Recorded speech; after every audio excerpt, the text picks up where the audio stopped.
que machinalement, moi, c'est que la famille, je ne peux pas compter dessus. Et c'est que pour mes enfants, je faisais confiance en personne.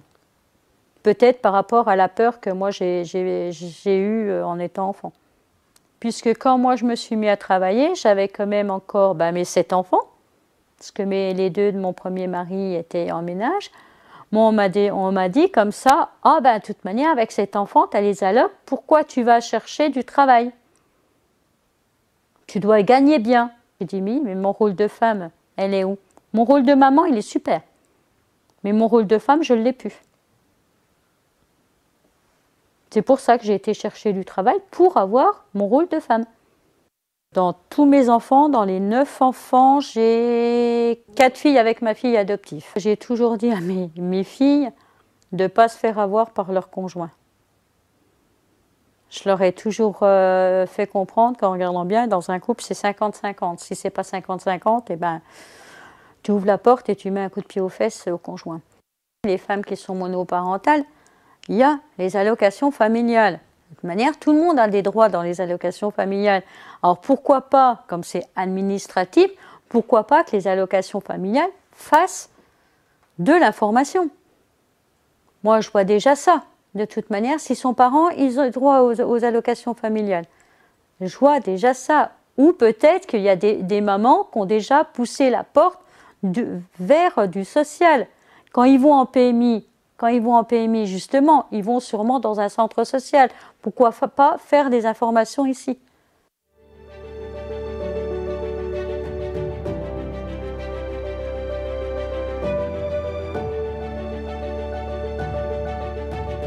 Donc j'ai perdu un enfant de 3 mois, ce qui a été compliqué pour mon mari qui est devenu addict à l'alcool.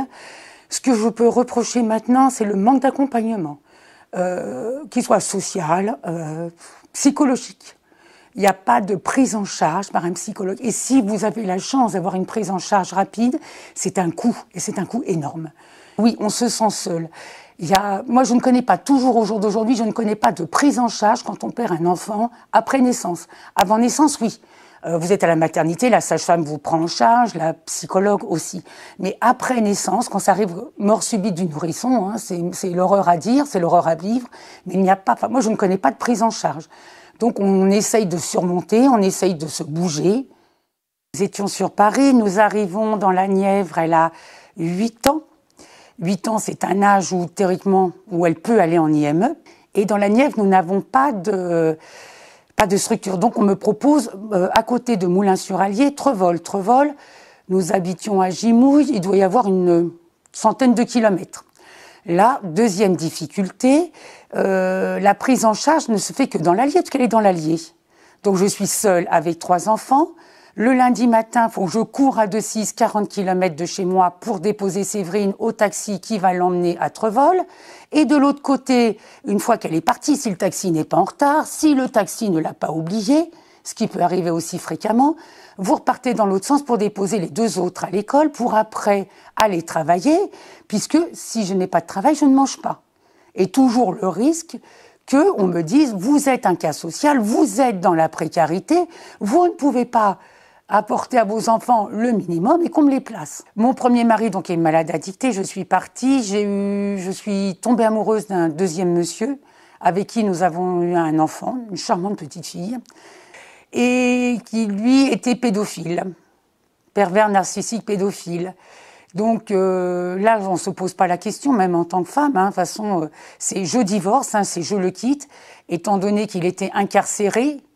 Dit incarcération, dit pas de pension alimentaire. Donc vraiment seul avec 3 enfants. Qu'on soit un homme ou une femme, à partir du moment où on est seul et qu'on rencontre la précarité et qu'on ne sait plus par où commencer, il vous reste l'addiction. C'est vrai que c'est plus simple de prendre des médicaments, ça pose, on redort, au lieu de calculer toute la nuit comment vais-je faire, comment vais-je financer, quel sera l'avenir de mes enfants, comment je vais faire pour le faire soigner, quel sera son avenir. Fabien a fait une méningite, 11 ans. Emmené à Dijon, il en reste 2, je suis toute seule à Nevers.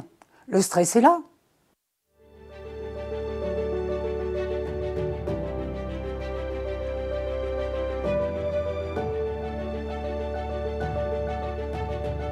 La précarité des femmes, c'est un sujet qui est quand même énorme parce que on est souvent amené à se débrouiller seul. Je connais ça par cœur. J'ai été veuve à 33 ans, élevé 2 enfants seule. Donc c'est pas évident tous les jours. Mais ça vaut le coup. Après, on est fiers de nous quand même quand on y arrive. Moi, j'ai 2 enfants qui sont quand même... ils travaillent tous les deux. Ils ont eu des boulets, comme tous les enfants où il y a des séparations ou veuvage. Et je trouve que je me suis bien débrouillée. J'ai des enfants, j'en suis fière. Ils sont bien sortis du gouffre parce que c'était pas évident. C'est plus facile des enfants pas cabossés que des enfants cabossés. Les boulets, on les traîne longtemps. Ça remonte à n'importe quel moment. Ça prévient pas. Ça peut mettre très très longtemps.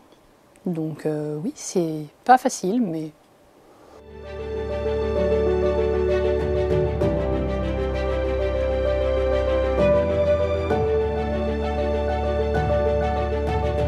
Rester avec quelqu'un que tu aimes toi et tu es bien avec lui, juste bien dehors et tu sens bien avec lui, alors que c'est toxique et ça te fait du mal, mais ça va te faire du mal aussi aux enfants, ces 3 enfants.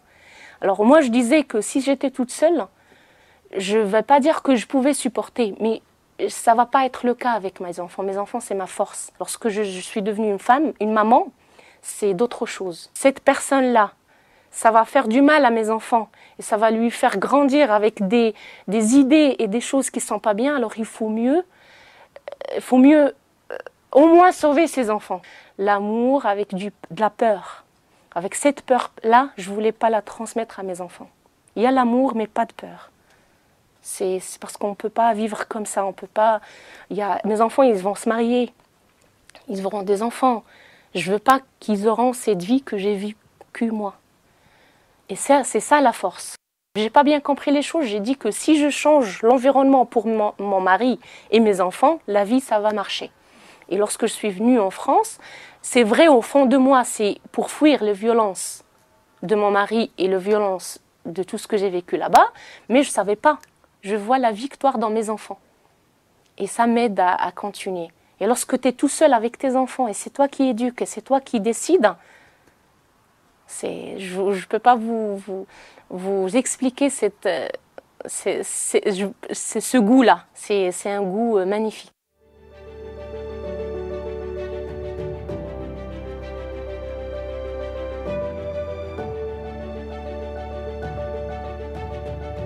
Pour le moment, moi, ma situation s'est stabilisée. Donc, pour le moment, moi, je veux le meilleur pour mes enfants. Je veux que mes enfants puissent aller à l'école comme tout autre enfant. Je veux que mes enfants puissent étudier comme tout autre enfant et avoir aussi aller aussi dans des grandes écoles et puis accéder dans des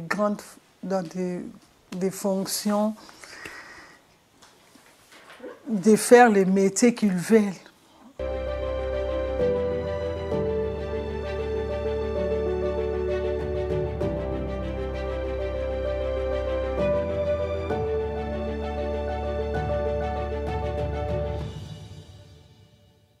Bonjour, donc nous sommes de retour pour la 3e table ronde qui a pour thématique les problématiques liées à la maternité, parentalité et conjugalité.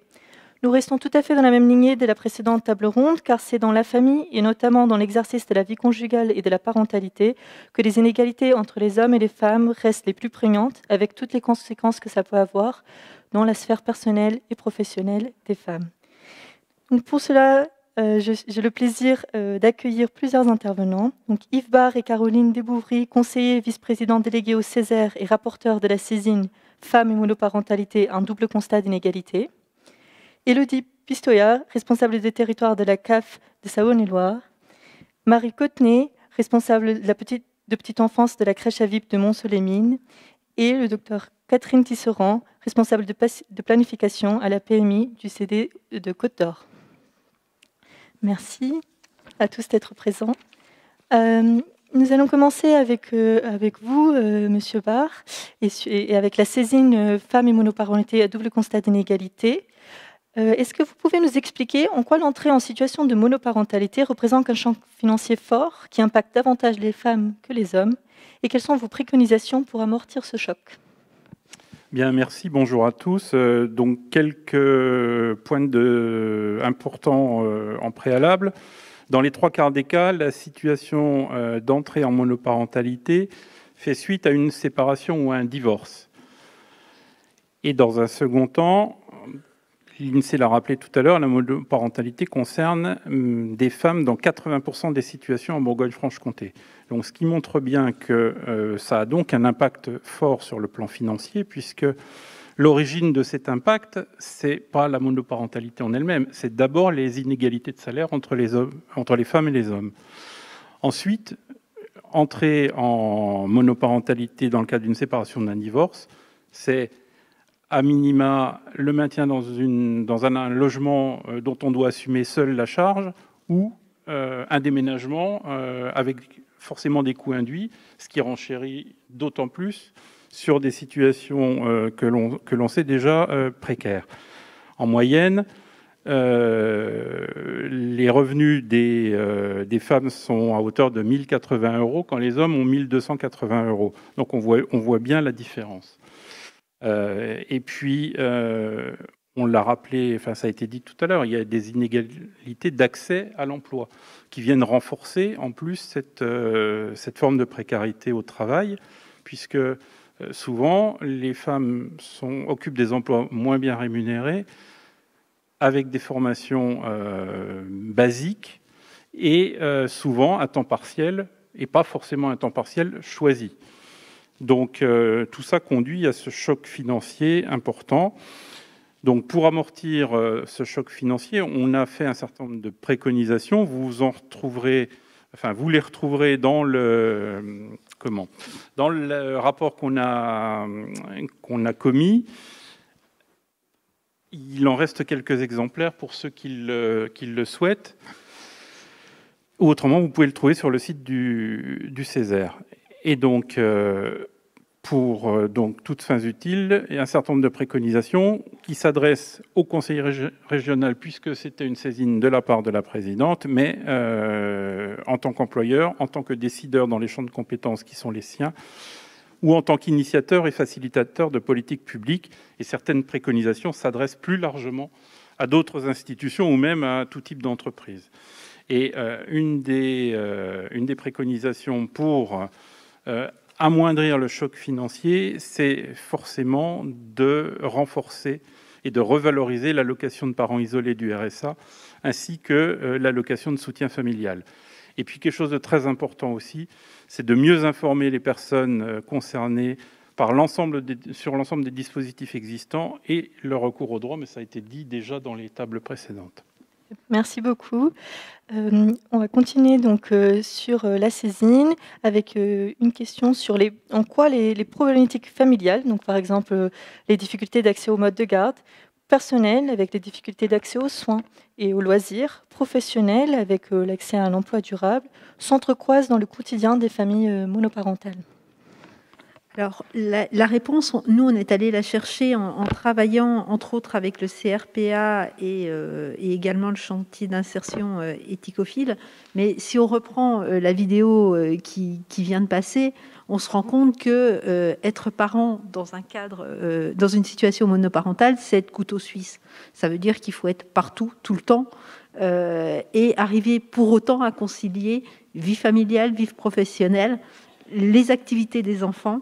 Et c'est pas toujours simple. Donc la première chose, c'est déjà de pouvoir se déplacer. Et il y a un vrai problème de mobilité, on s'en rend compte, d'autant plus en fonction du lieu où l'on peut habiter, puisque si l'on est en zone rurale ou en zone urbaine, c'est vrai que les difficultés sont différentes.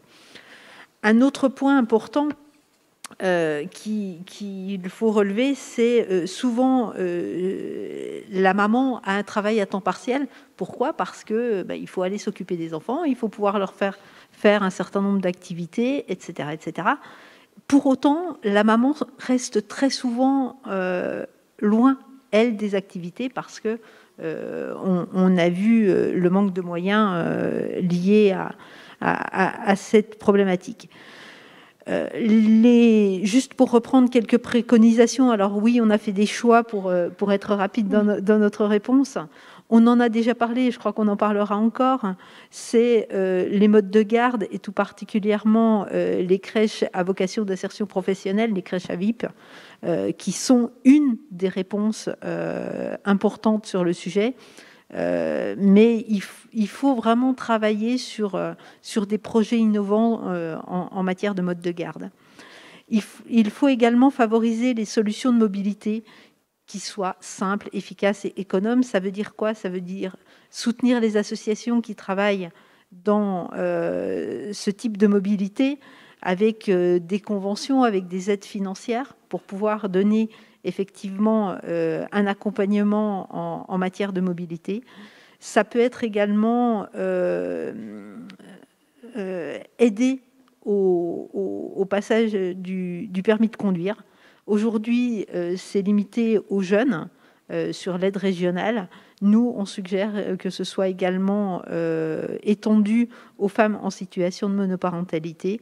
Et en tout état de cause, c'est vrai que ce problème de mobilité est vraiment très, très important dans la vie d'une maman seule. Oui, il y a le problème d'emploi, oui, il y a le problème du mode de garde, oui, mais la mobilité, si la maman ne peut pas se déplacer, il arrive un moment où les difficultés s'ajoutent les unes aux autres et ça pose un vrai problème pour effectivement concilier vie familiale, vie professionnelle et vie avec ses enfants, bien évidemment. Merci pour ces constats et ces préconisations qui nous permettent d'avoir une meilleure appréhension de la situation des femmes et des familles monoparentales en Bourgogne-Franche-Comté. Nous allons maintenant passer à des retours plus de terrain sur quelles sont les actions de soutien à la parentalité qui sont menées dans les territoires aujourd'hui pour accompagner ce qui peut constituer une rupture, c'est-à-dire l'entrée dans la parentalité qui a des conséquences à la fois au niveau personnel et professionnel. Et pour cela, je me tourne vers Madame Pistoia pour qu'elle nous parle un peu de l'approche de la CAF et des actions qui sont financées par celle-ci. Oui, bonjour à tous. Alors, c'est vrai que les CAF sont beaucoup connus dans la société pour leur rôle d'opérateur et de versement des prestations sociales et familiales. On en a eu, les différents intervenants et les différentes dames qui ont témoigné en ont cité quelques-unes. Mais les CAF, c'est pas que ça. C'est aussi une grosse partie d'action sociale et dans l'action sociale, une partie de travail social. Il faut savoir que dans le réseau national des CAF, les CAF sont dotés de travailleurs sociaux dont la mission est de faire de la prévention. Vous allez dire, c'est un peu le cœur de métier de tous les travailleurs sociaux. Sauf que nous avons des modalités de contact qui diffèrent un petit peu. C'est-à-dire que nous avons la richesse d'avoir un système d'information important avec des informations liées aux événements de vie des familles. Donc, c'est-à-dire qu'elles nous déclarent une séparation, elle nous déclare un décès parce que ça arrive. On a des informations sur les impayés de loyer, etc.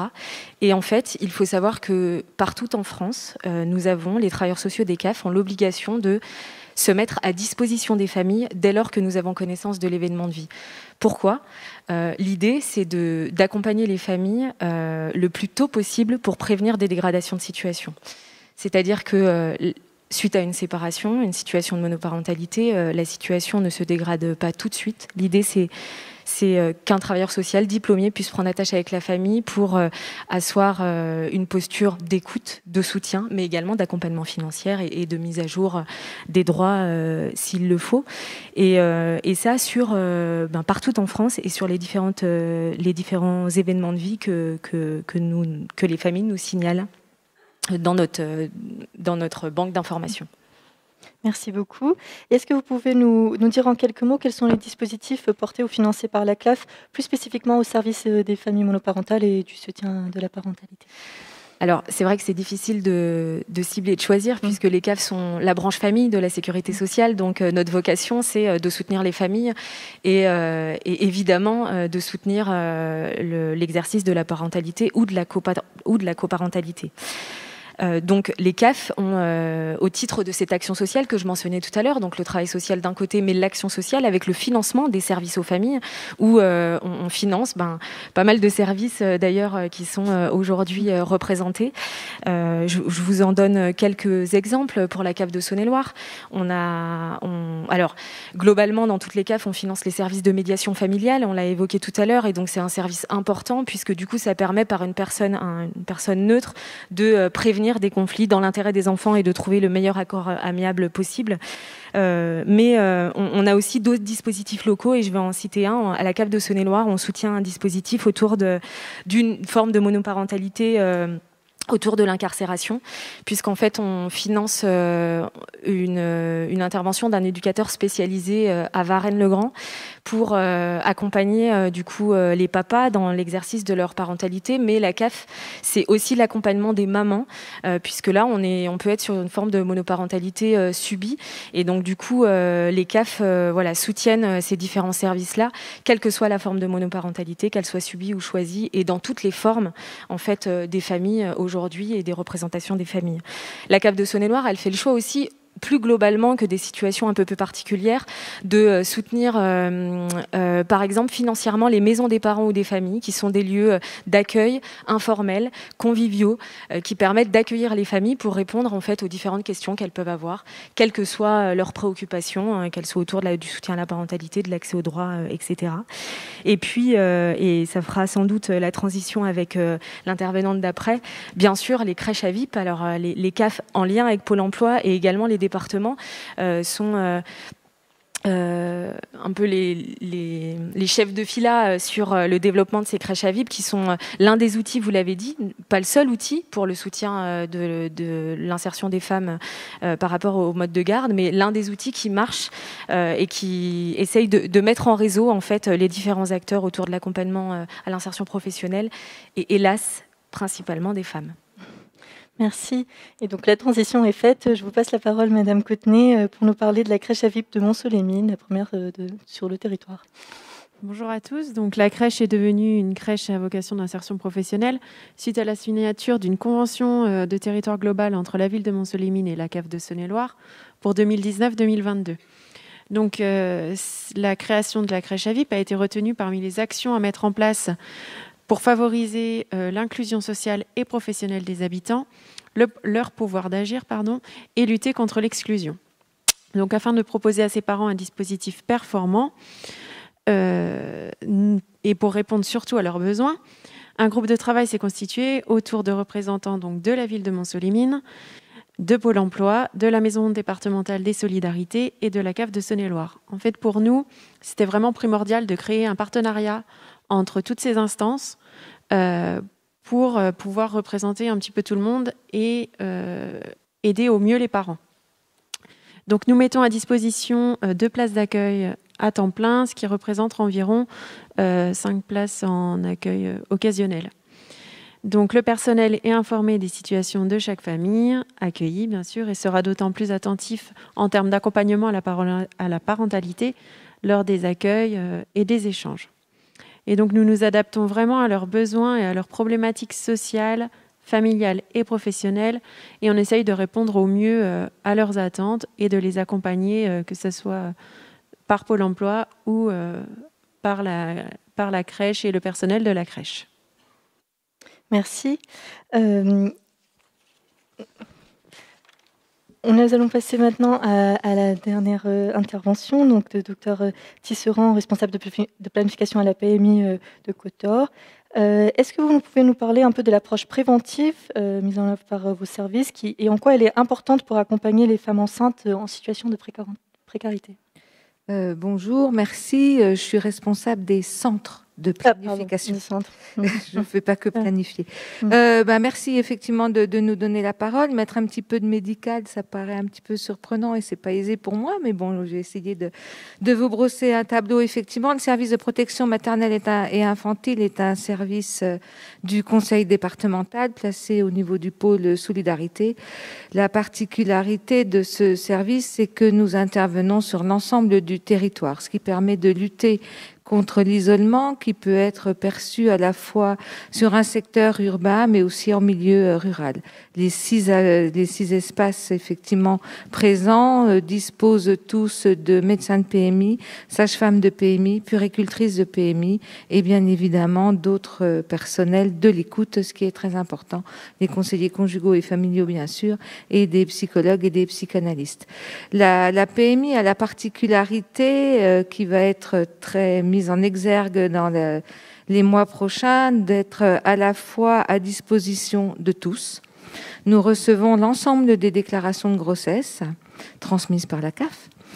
Et après, nous avons des critères pour intervenir au plus près des familles. Bien évidemment, nous pouvons penser que ces critères vont évoluer par ces temps d'incertitude économique et que la précarité va peut-être toucher certaines personnes et ça va être compliqué puisque ça potentiellement être des personnes qui n'étaient pas préparées à ces événements de chute économique et de difficultés.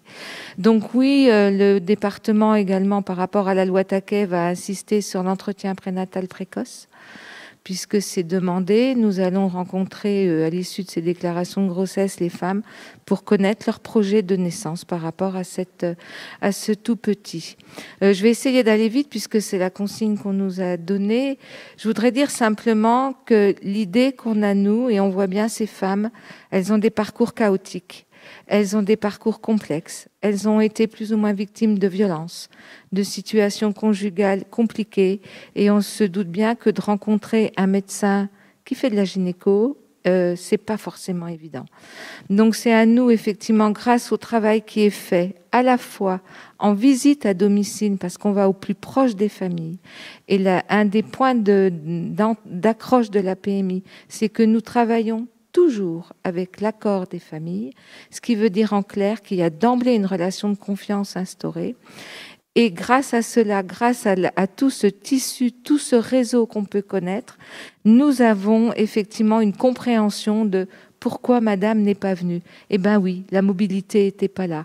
Pourquoi madame n'est pas venue? Eh bien oui, son compagnon, ce jour-là, il n'a pas pu se rendre disponible pour garder les petits. Ou alors, s'il n'est pas là, eh bien ma foi, effectivement, madame n'a pas pu sortir parce qu'elle n'avait pas prévu le centre parental, qu'il fallait laisser le petit à la crèche. Enfin voilà, on peut tout imaginer.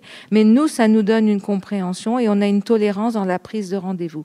On se doute bien qu'une femme qui est enceinte, qui loupe un rendez-vous, un deuxième rendez-vous auprès d'un médecin traditionnel ou classique, elle n'ira pas la troisième fois. On parle beaucoup du temps partiel, des femmes qui travaillent en 2-8, elles ne peuvent pas programmer un rendez-vous. Elles vont louper ce rendez-vous, elles n'iront pas non plus. Donc à nous de retravailler à tout ce tissu autour de ces femmes et on l'a bien vu dans les dernières vidéos que vous avez transmises, à quel point ces femmes, quand elles ont confiance en elles, elles peuvent transmettre énormément à leurs petits. Et le lien se fait et effectivement, elles peuvent s'occuper de leurs enfants si elles sont bien en elles, bien en cohérence avec tout ce qu'on peut leur proposer au niveau du suivi. Alors oui, moi je constate déjà, en consultation de suivi de grossesse à l'heure actuelle, nous voyons des profils de femmes arrivées qui n'étaient pas ceux habituels. Et en même temps, oui, où sont les étudiantes ? Nous n'avons pas d'étudiantes, ou peu, donc effectivement, je pense qu'elles sont reparties dans leur famille, puisque c'est la grande région, voilà. Donc ça, c'est important. Bien évidemment, parentalité, il y a beaucoup de choses qui ont été dites, mais moi, ce que je voudrais aborder par rapport à la précarité au féminin et qui n'a pas été abordé, on a parlé du problème de la précarité menstruelle. L'interruption volontaire de grossesse pour ces femmes en précarité est quand même très très complexe. Celle qui parlait de Decize, effectivement, à Decize, il y a encore un centre, mais on le sait, les études le prouvent. Les femmes qui sont en précarité ont d'autant plus de difficultés d'avoir accès à des rendez-vous médicaux et termine en interruption volontaire de grossesse au plus près des 14 semaines. On est encore à 14 semaines, ça passera pas à 16, je vous rassure, personne n'ira. Mais bon, effectivement, je pense que là aussi, tout ce maillage, toute l'interruption volontaire de grossesse en tant que centre de planification à Dijon, on l'a mise en place. Et effectivement, je pense que grâce à tout ce maillage, tout cet énorme réseau qui tourne autour des PMI, je vous assure que c'est une activité qui effectivement permet un accueil de ces femmes avec une meilleure compréhension et effectivement faire, d'une façon générale, un examen gynécologique, ce n'est jamais anodin quand on a un parcours chaotique. Voilà ce que je voulais dire. Merci pour ce précieux témoignage sur les questions d'accès aux soins gynécologiques, prénatales et en général qui reste une question très importante pour les précarités au féminin.